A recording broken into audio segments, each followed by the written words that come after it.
품에서 은혜를 받고 있습니다. 여러분, 십계명은 하나님이 친히 써서 주신 하나님의 뭐라고 그랬죠? 친서입니다. 성경 말씀 전체가 하나님이 주신 말씀이라고 우리는 믿습니다.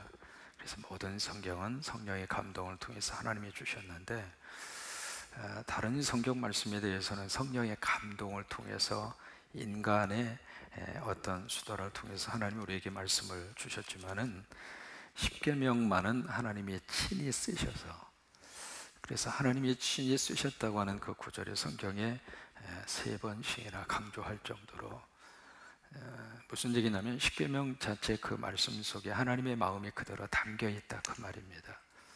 그래서 십계명은 시대와 역사를 초월을 해서 하나님 믿는 백성들이 마지막까지 붙들어야 될 하나님의 말씀이고, 인정하시면 아멘. 그러니까 율법이고 구약시대에 구시대 산물적인 그런 개념으로 자꾸 현대인들이 십계명을 그렇게 오도하고 있습니다만은, 그것은 하나님께서 결코 기뻐하는 그런 자세도 아니고 마음도 아닙니다. 십계명을 누구에게 주셨는가? 애굽에 사는 사람에게 주지 않았습니다. 그들에게는 십계명은 별 의미가 없습니다. 다시 말해서 세상 사람들에게는 십계명은 별 의미가 없다, 그 말이에요.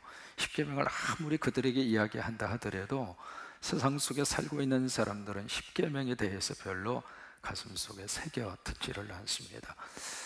그래서 누구에게 줬느냐면 애굽에서 나온 하나님 백성에게. 그래서 가나안을 향하여 달려가고 있는, 다시 말해서 천국을 향하여 천국의 시민권을 가지고 사는 하나님의 백성에게.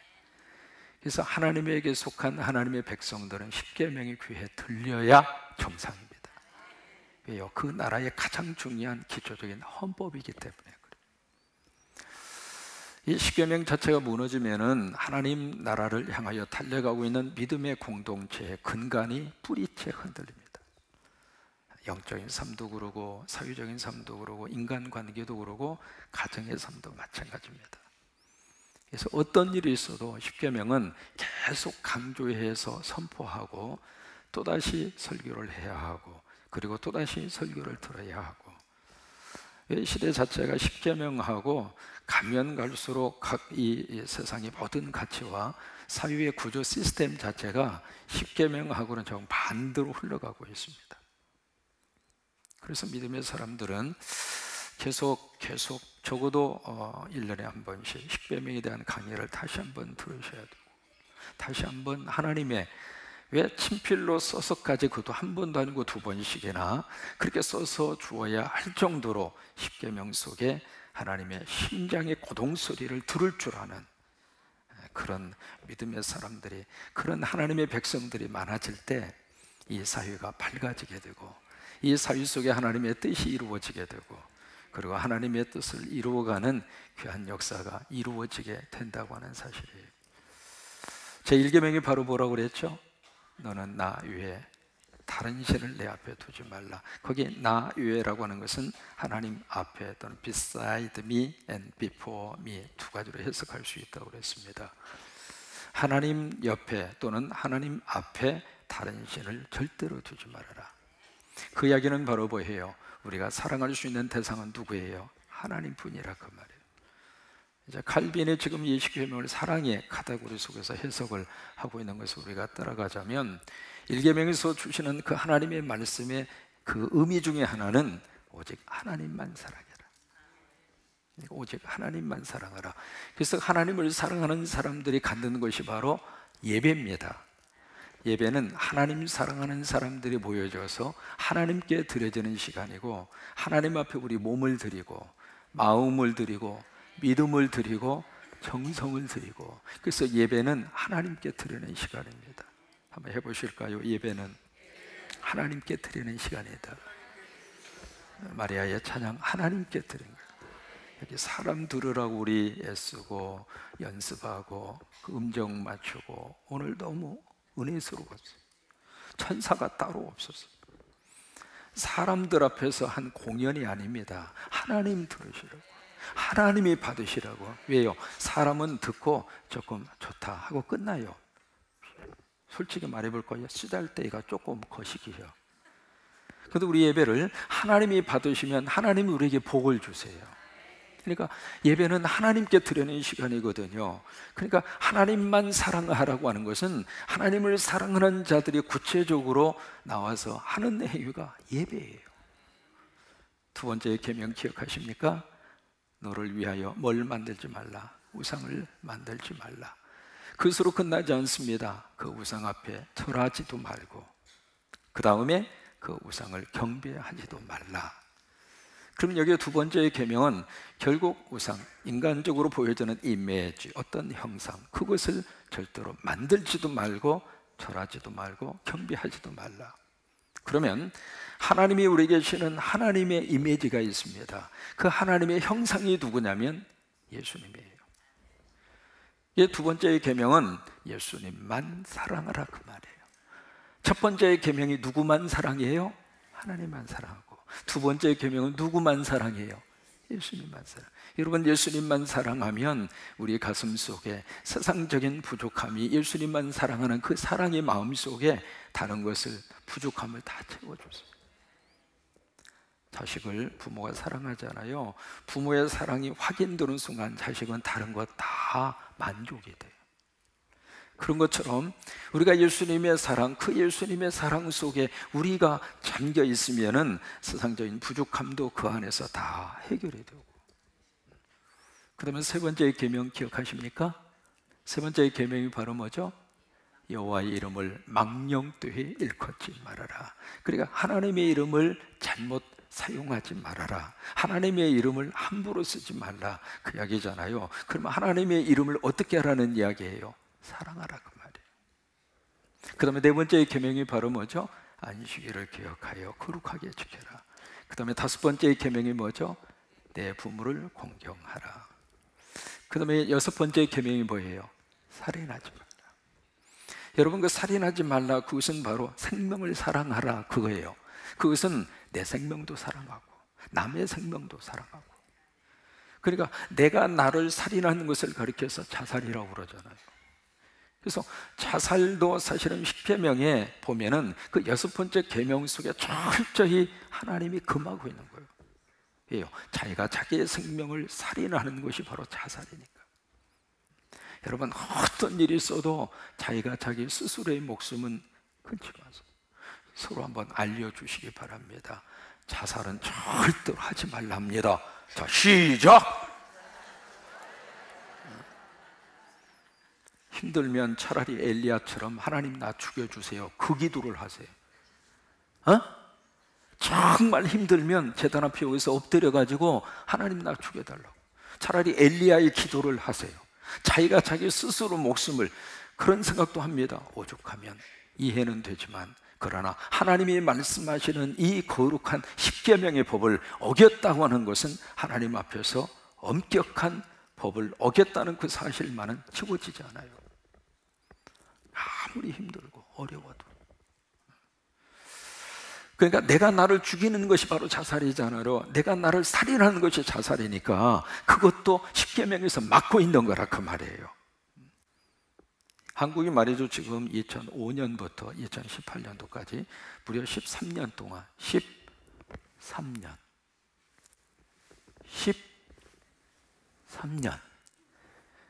OECD 국가 중에서 자살률 1위입니다. 참 충격입니다.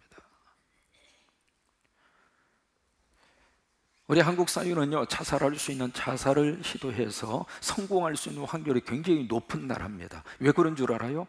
이게 아파트 위에 올라가서 작심하고 떨어지면 방법이 없는 거예요.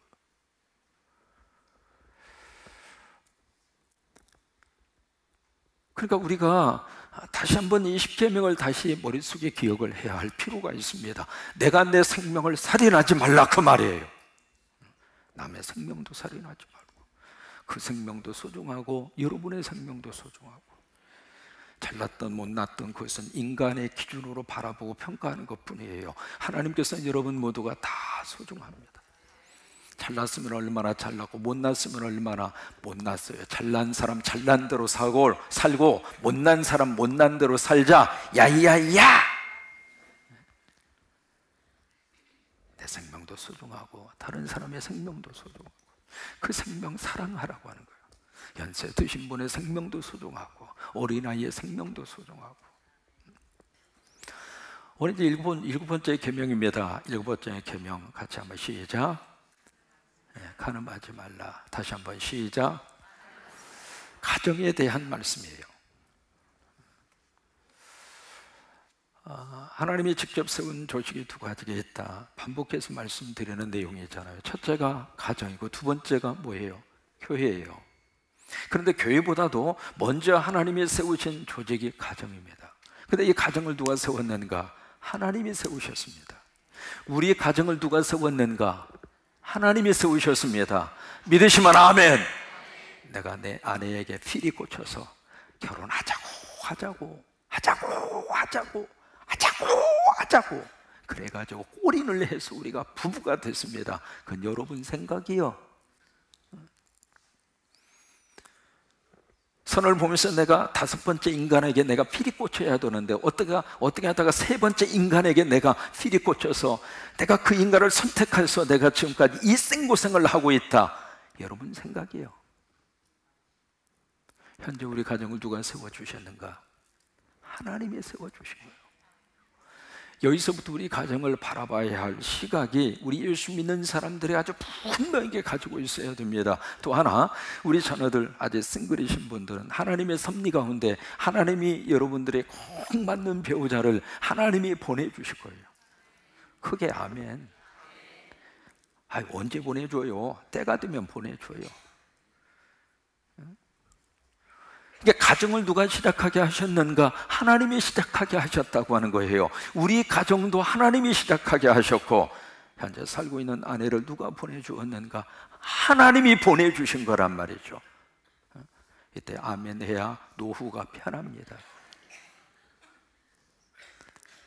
우리 가정에 주신 자녀를 누가 보내주셨는가? 하나님이 보내주셨다 그 말이에요.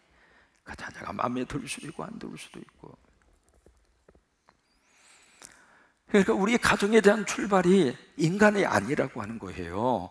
땅에서부터 시작된 제도가 아니라고 하는 거예요. 하나님께서 그래서 창세기 1장에서 모든 창조를 하시고 그리고 사람을 만드신 다음에 그 다음에 2장으로 가서 어떻게 하셨는가? 그 사람을 통해서 하나님이 가정을 이룩하시는 것으로 부부를 연결을 시켜서 가정을 출발하는 것이 창조의 마지막 결론입니다.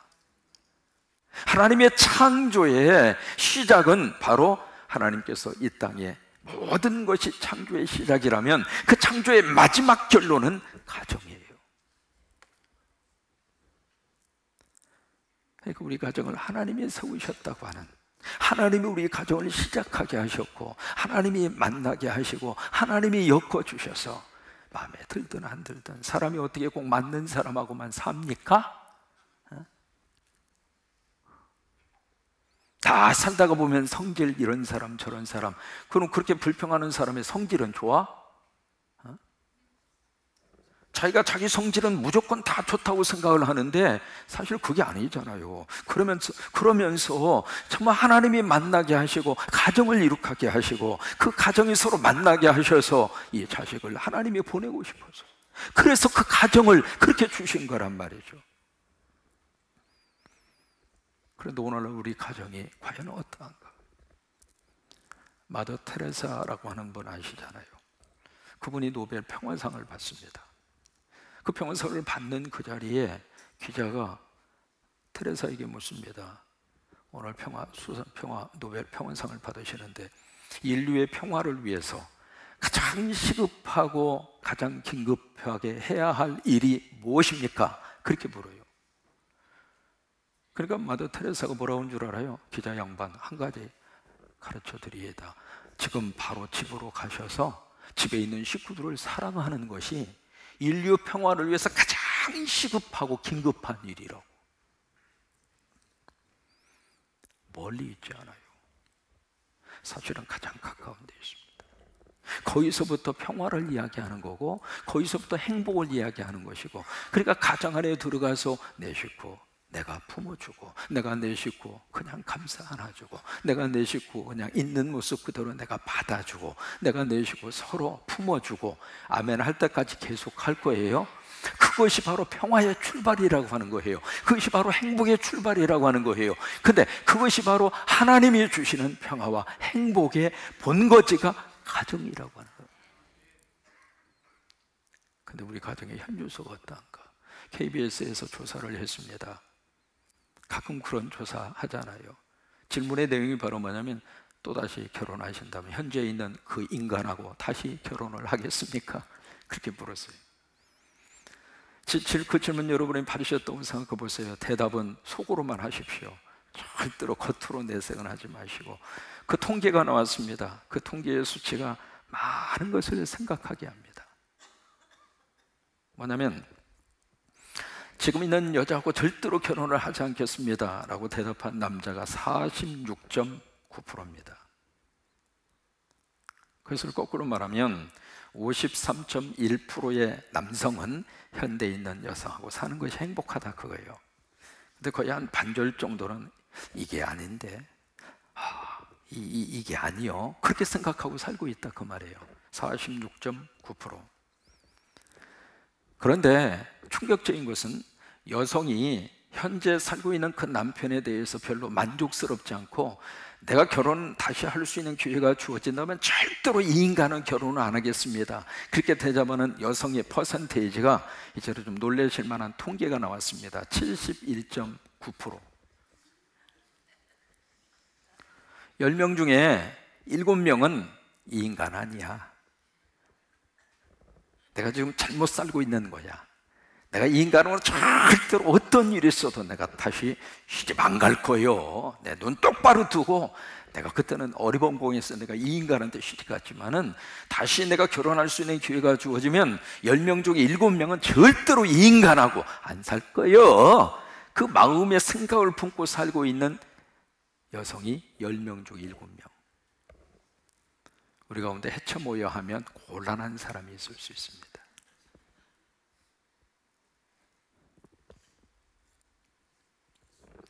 무엇을 말해주고 있는가? 우리 가정의 슬픈 현주소를 말하고 있는 거예요. 한 지붕 아래서 지금 같이 살고 있으면서도 마음은 딴 데 가 있다 이 말이에요. 여러분, 로마는 제국입니다. 영어로 엠파이어입니다. 제국이라고 하는 것은 고대 사회 이후에는 제국이라고 하는 나라가 역사상 출현이 안 됩니다. 그러니까 로마 제국, 로마 엠파이어. 그 제국이 왜 망했는가? 뭐 여러 가지 많은 이유가 있습니다. 일본의 작가가 쓴 로마의 멸망사, 뭐 굉장한 시리즈로 된 그 책도 있고요. 여러 가지 많은 원인을 분석을 합니다. 분석을 하는데 그 중에서 이제 몇 가지로, 3가지로 딱 압축을 해요. 그 중에 로마가 왜 이렇게 망하게 됐는가? 첫째, 너무 과중한 세금이었다. 그러니까 국가가 망하는 가장 첫 번째 징조가 막 세금이 막 올라가는 거예요. 국민들의 세금을 막 뺏어가는 거예요. 근데 국민들의 세금을 많이 뺏어가면 국민들의 삶 자체가 허리가 휘청거릴 수밖에 없는 거예요. 그러니까 국가가 하는 사업은 커질 수는 있을지 몰라도 개인의 삶의 자리가 근간이 뿌리째 흔들리는 거예요. 그래서 로마가 망하는 첫 번째 이유를 거기서 보는 거예요. 과중한 세금이 있었다. 그 다음에 두 번째로, 로마 이 사회 자체가 너무 먹고 노는 문화 속에 너무나 많이 집착했다. 그것은 여러분 폼베이라고 하는, 거기에 로마의 폼베이라고 하는 거기 가서 보면, 와, 세상에 그럴 수 있을까요? 2000년 전입니다. 여러분, 이스라엘에 가서도 그때 로마 시대 당시에 건설을 했던 고대 사회 그 도시가 있습니다. 거기 가서 봐도 세상에 그 공중 화장실을 만들어 놨는데 그 공중 화장실이 완전히 수세식으로 했습니다. 그래서 참 희한한 게요, 전부 다 이 화장실이 칸막이가 없이 다 거기에 한 200명 정도를 앉을 수 있도록 쭉 이렇게 해놨거든요. 대리석으로 그래서 이렇게 다 앉아서 볼일을 볼 수 있도록, 그런 물이 위에서 쫄쫄쫄게 내려가지고 그 물이 하수도처럼 생긴 그쪽 물이 쏙 지나가면서 볼일 본 것이 다 청소가 되도록, 그때 이제 그런 식으로 공중 화장실을 해놓았는데 거기 간이 칸막이가 없어요. 간이 칸막이 없이 어떻게 그렇게 볼일을 보았을까? 그 당시는 이 복장 자체가 치마예요, 치마. 그러니까 앉으면 안 보여. 남자가 앉든 여자가 앉든 그냥 볼일만 보면 되는데, 그것도 톡 하는 떨어지는 소리도 물소리 때문에 잘 안 들렸대야. 삐삐를 하든 뭘 하든. 그래서 이제 거기 앉아가지고 볼일을 보면서 대화를 나눈 거예요. 근데 그게 얼마나 화려한지 몰라요. 그러면서 이 사람들 어느 정도 이제 먹고 즐기는 것을 좋아했느냐면, 거기에 이제 목욕탕, 그 다음에 우리 식으로 말하면 사우나죠. 사우나가 벌써 그 당시 시절에 있었거든요. 그럼 사우나실에 가서 식은땀 빼고, 배고프니까 먹잖아요. 먹고 그 다음에 배가 이만큼 부르니까 그 다음에 이것을, 미안해요, 왁 하고 토하는 거야. 왜? 또 먹고 싶어서. 왁 하고 토하고 나서 그 다음에 사우나 가서 땀 좀 이렇게 빼고, 그러고 나서 또 가서 배고프니까 또 먹죠. 먹으면 이제 배가 또 불러. 그러면 또 왁 하고 토하고, 그 짓을 반복한 거예요. 세 번째로, 로마 제국이 망하게 된 가장 중요한 이유 중에 하나가 가정의 붕괴입니다. 가정이 무너진 거예요. 그것이 로마 제국의 멸망의 가장 중요한 요인 가운데 하나예요. 그러면 가정이 왜 그렇게 흔들리고 붕괴가 되었는가? 바로 7계명이에요. 가늠하지 말라. 미국의 대학 교수가 연구를 했습니다. 각 가정마다 왜 그렇게 많은 어려운 문제가 있는가? 그 연구를 통해서 그 대학 교수가 내린 결론이 있습니다. 모든 가정의 불행한 요인의 75%가 7계명을 범하기 때문이다. 그러니까 이 7계명이 무너지니까 가정이 송두리째 흔들리는 거예요. 여러분, 다시 이 시대 속에서 이 하나님이 우리 가정을 철저하게 보호하시기 위해서 이 계명을 주셨어요. 그러니까 어떻게 해서든지 우리 가정을 깨려고 하는 가장 악성 바이러스가 바로 이 성적인 문제잖아요. 그래서 이 부부의 관계 속에서 이 간음하지 말라, 이 계명, 이것을 그냥, 지금은 이 7계명 범할 수 있는 가능성이 엄청나게 많습니다. 과거하고 달라요. 아이들 손에 다 지금 컴퓨터 한 대씩 다 들고 있잖아요. 무차별적으로 이게 막 침투해서 들어오잖아요.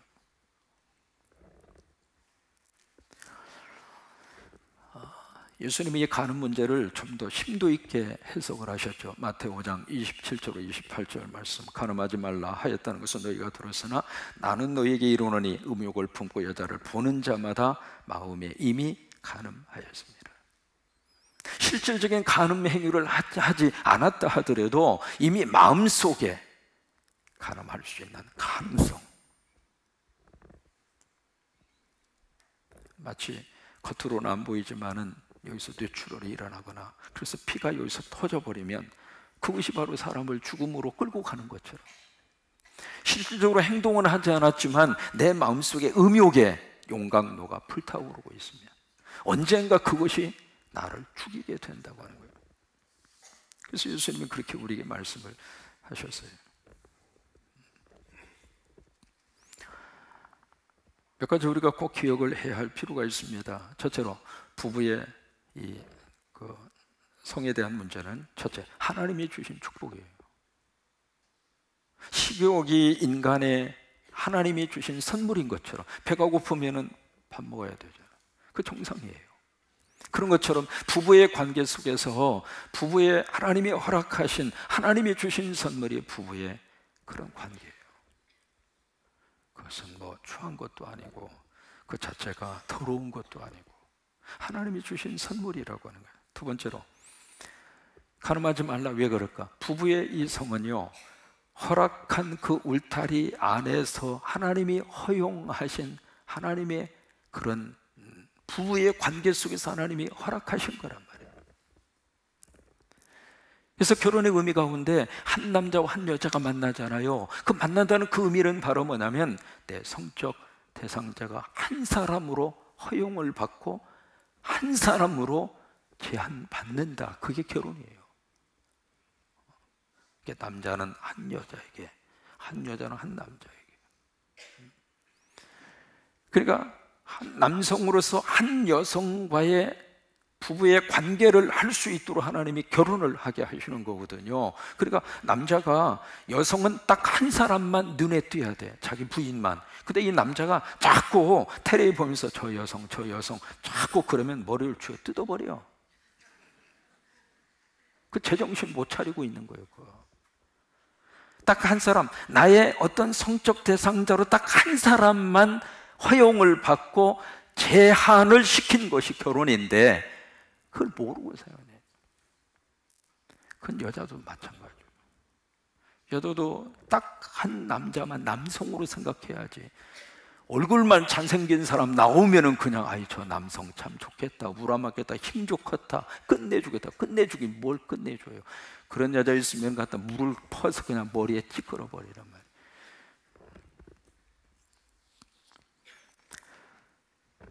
LA 레이커스라고 하는 유명한 농구팀이 있습니다. 여러분 아시죠? LA 레이커스라고 하는, 거기에 매직 존슨이라고 하는 세계적인 농구 슈퍼스타가 있습니다.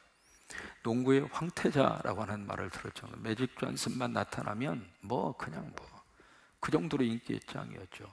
근데 이 사람이 볼만 잘 넣는 줄 알았더니 그것이 아니라 여자들하고 노는 것도 그렇게 볼 넣는 것처럼 잘 놀았어요. 자기 부인 말고 딴 여자하고. 그래서 너무 많은 여자들하고 성적인 관계를 맺었어요. 가끔 그런 이야기 하죠. 훔쳐먹는 사과가 맛이 있다. 여러분 그래요? 사과는 사과지. 무슨 놈이 훔쳐먹는 사과가 맛이 있습니까? 훔쳐먹는 사과는 무슨 금태 둘렀어요? 그게 그거지. 근데 거기에 사람이 유혹에 넘어간단 말이죠. 이 사람이 너무 여성들하고 너무 볼을 많이 넣다가 보니까 어느 날 갑자기 자기 몸이 이상한 것이 생겨서 검진을 해보니까 에이즈, 양성 반응이 나온 거예요. 매직 존슨, 하늘이 무너지는 그런 일을 당한 거죠. 근데 그에게 아내가 있었고 그리고 두 딸이 있었어요. 자기는 그 짓을 해서 에이즈 양성 반응이 나왔다 치지만 자기 부인하고 그 딸이 무슨 죄가 있어요. 그래서 이제 병원에 가서 검진을 해보니까 다행히 자기 아내하고 두 딸은 에이즈에 안 걸린 거예요. 그것이 그 사람에게 충격이 됐어요. 그러고 나서 이 매직 존슨이 회개하고 그러고 나서 이 사람이 달라졌어요. 농구 생활을 그만두고 신앙생활을 열심히 하고 그 사람이 뭘 하느냐면 에이즈 예방 홍보 대사를 합니다. 그래서 뭐라고 하는 줄 알아요? 내가 무절제한 삶을 살았더니 이렇게 됐습니다. 당신들은 나처럼 살지 마십시오. 욕망을 절제하는 법을 배우십시오. 매직 존슨이 그 일을 하고 다니는 거죠. 그러니까 이 7계명을 범하면은요, 그 개인뿐만이 아니라 그 가정이 어떻게 되는가라고 하는 것을 지금 우리 주변 속에 너무 많단 말이에요. 하나님이 세워주신 가정, 우리가 잘 지켜서 부부가 서로 더 행복하시기 바라고. 예수 믿었으니까 부부가 더 행복하셔야 돼. 예수 믿었으니까 부부의 관계가 더 행복해야 돼. 예수 믿었으니까 서로 나 당신 때문에 행복하다고 그렇게 말하고 말 들을 수 있어야지. 예수 믿고 나서 당신 보면 열받쳐. 그럼 뭐가 되냐? 성광교회 나오는 성도들은요, 가정이 더 행복하시기 바라고. 성광교회 나와서 예배드리는 성도 여러분들은 그냥 내 남편 챙기고 내 아내 챙기고 내 자식 챙기고. 그래서 하나님이 세워주신 우리 가정을 정말로 하나님이 기뻐하는 거룩한 좋은 가정으로, 그래서 이 7계명을 통해서 우리에게 주시는 이 말씀을 꼭 기억을 해서 여러분 우리 가정을 누구보다도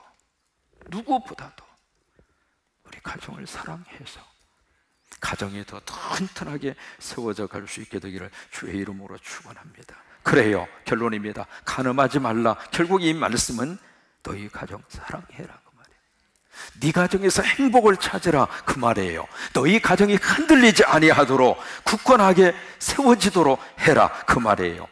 그러면서 가정 사랑이 곧 하나님 사랑이다. 한번 해보실까요? 가정 사랑이 곧 하나님 사랑이다. 다시 한번, 가정 사랑이 곧 하나님 사랑이다. 아멘.